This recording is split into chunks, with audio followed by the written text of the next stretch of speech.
సనాతన ధర్మం నమ్మే వారికి దేవుడు ఉండే స్థానం దేవాలయం. అయితే దేవుడు దేవాలయంలోనే ఉన్నాడా అంటే కాదు, అంతటా ఉన్నాడు అంటారు వేద గురువులు. కానీ ఆ దేవుడు ఉన్నా ఆయన లేని దేవాలయం ఒకటి ఉంది. ఆ దేవాలయమే తమిళనాడులోని చిదంబర క్షేత్రం. దక్షిణ భారతదేశంలో ఉన్న చాలా ఆలయాలు సజీవ స్మారక కట్టడాలు, అంటే ప్రారంభమైన నాటి నుంచి పూజలు జరుగుతూ ఉన్న దివ్య క్షేత్రాలు. అలాంటి దివ్య క్షేత్రాల్లో ప్రత్యేకంగా పంచభూతాలకి ఒక్కో ఆలయం నిర్మించబడింది.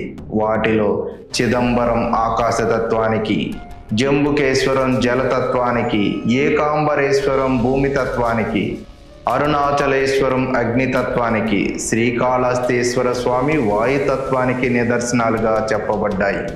అయితే ఈ 5 దివ్య క్షేత్రాల్లో చిదంబరం మాత్రం వేల ఏళ్లగా రహస్య క్షేత్రంగా ఉండిపోయింది. ఇంతకీ ఆ క్షేత్రంలో ఉన్న రహస్యం ఏమిటి? దానికి సంబంధించిన పూర్తి వివరాలు ఇప్పుడు ఈ వీడియోలో తెలుసుకుందాం.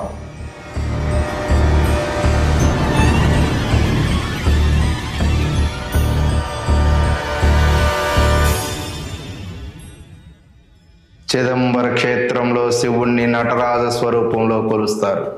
నాట్య శాస్త్రానికి ప్రతీకగా, విశ్వశాస్త్రానికి శాస్త్రవేత్తగా నటరాజస్వామి విగ్రహం కనిపిస్తుంది.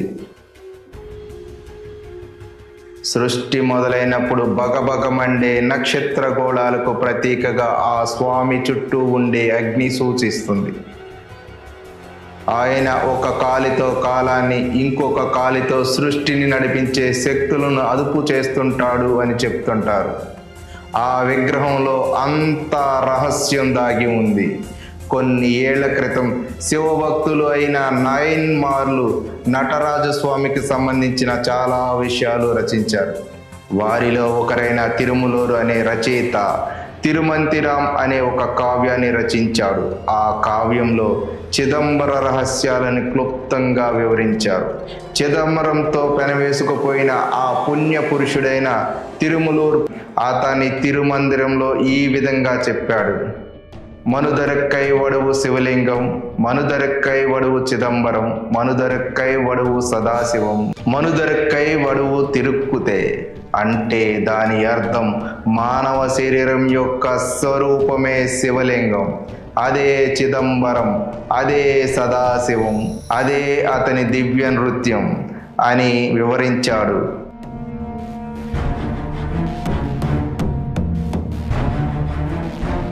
మానవులోని ఆత్మ సాక్షాత్కారానికి, మానవ శరీర నిర్మాణ శాస్త్రానికి దృశ్య రూపమే ఈ చిదంబర ఆలయం అని చెప్పడం జరిగింది. చిదంబర క్షేత్రంలోని నటరాజస్వామి కాలి బొటనవేలు ఈ విశ్వంలో అయస్కాంత క్షేత్రానికి సరిగ్గా కేంద్రం. ఈ విషయాన్ని విదేశీ శాస్త్రవేత్తలు కూడా చెప్తున్నారు. ఈ విషయాన్ని వేల ఏళ్ల కిందే తిరుమలూరు ఎలా రాశారు అనేది ఒక పెద్ద రహస్యం. అంటే మన విశ్వం యొక్క అయస్కాంత క్షేత్రానికి ఈ ఆలయం కేంద్ర బిందువు. దీని ప్రకారం సౌర వ్యవస్థను నడిపించే అయస్కాంత శక్తిని, తంతులను అనగా బ్యాలెన్స్ చేసేది చిదంబర నటరాజస్వామి. ఈ పంచభూత లింగాలలో చిదంబరంలోని లింగం ఆకాశలింగం, అంటే కాస్మిక్ ఎనర్జీకి గుర్తుగా భావిస్తారు. సృష్టిలో మొదట ఆకాశం, ఆ తరువాత వాయువు, ఆ తరువాత భూమి ఏర్పడినట్టు సైన్స్ కూడా చెప్తుంది. ఇలా ఏర్పడిన విధానం లాగే ఈ ఆలయాలు కూడా ఒకే సరళ రేఖ మీద ఉండటం మనము గమనించవచ్చు. భూమికి 76 డిగ్రీల అక్షాంశంపై ఆకాశలింగమైన చిదంబరం, వాయులింగమైన శ్రీకాళహస్తి, పృథ్వీలింగం అయిన కంచి ఒకే రేఖపై ఉండటం నిజంగా సైన్స్ అని నమ్ముతారు. కానీ ఈ 3 ఆలయాలు కట్టింది ఒక ప్రాంతం రాజులు కాదు, ఒకే కాలంలో కట్టినవి కావు.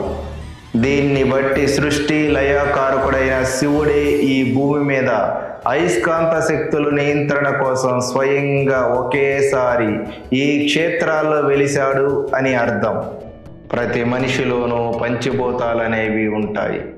ఈ సృష్టి నుంచే ప్రాణం జీవం పోసుకుంటుంది. అయితే ప్రతి మనిషిని ఈ పంచభూతాల్లోని 5 తత్వాలు నడిపిస్తుంటాయి.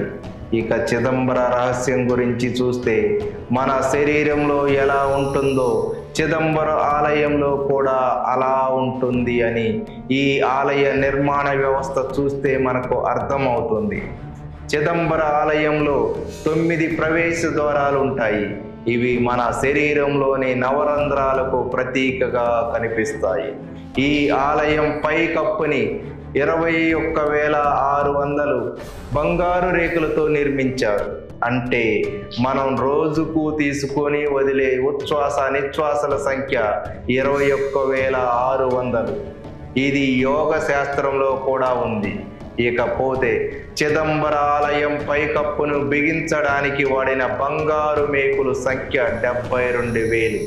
మన శరీర వ్యవస్థ నడపడానికి కారణమైన నాడుల సంఖ్య 72,000. ఆలయంలో నటరాజస్వామి కొలువై ఉన్న ఆ స్థలాన్ని పొన్నాంబలం అంటారు.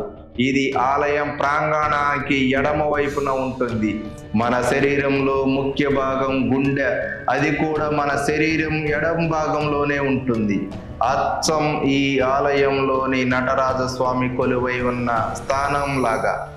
గర్భాలయం పైన ఉన్న పొన్నాంబలకి అటు ఇటు కనక సభ, చిత్ సభలు ఉంటాయి. ఈ కనక సభలో ఉండే 4 స్తంభాలు చతుర్వేదాలకు ప్రతీక. చిత్ సభపై కప్పు మీద ఉన్న రాగిరేకుతో చేయబడిన 9 కలశాలు 9 శక్తులను ప్రదర్శిస్తుంది. ఇలా ఇంకా ఎన్నెన్నో సైన్స్కి సంబంధించిన విషయాలు మన ఈ ఆలయంలో చూడవచ్చు. పరమశివుడికి అంకితమైన దేవాలయం ఈ చిదంబరం. చిదంబరం అంటే చిత్ మరియు అంబరం. ఇందులో చిత్ అంటే జ్ఞానము, అంబరం అంటే ఆకాశం. అనగా ఆకాశంలో ఉన్న శూన్యతత్వానికి, జ్ఞానతత్వానికి సూచికగా ఈ నటరాజ విగ్రహం. ఉత్తర దక్షిణ ధ్రువాలను కలిపే అయస్కాంత రేఖలను ఒక చిత్రంగా గీస్తే నటరాజస్వామి భంగిమలా కనిపిస్తుంది. చిదంబర ఆలయంలో నటరాజ విగ్రహానికి కుడివైపున ఒక రహస్య అర ఉంటుంది. ఆ అరకు ఎప్పుడూ ఒక వస్త్రాన్ని తెరలాగా కప్పి ఉంచుతారు. రోజులో కొన్నిసార్లు మాత్రమే ఆ తెరను తీసి భక్తులకు చూపించి మూసివేస్తారు. ఆ కిటికీలా ఉన్న రహస్య అరనే చిదంబర రహస్యంగా చెప్తుంటారు. వాస్తవానికి ఆ కిటికీలో కనిపించేది శూన్యమే.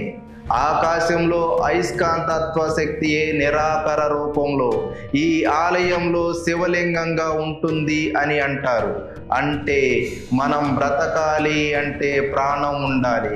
కానీ ప్రాణం మనకు కనిపించదు. కంటికి కనిపించని ప్రాణశక్తియే ఈ చిదంబర రహస్యం.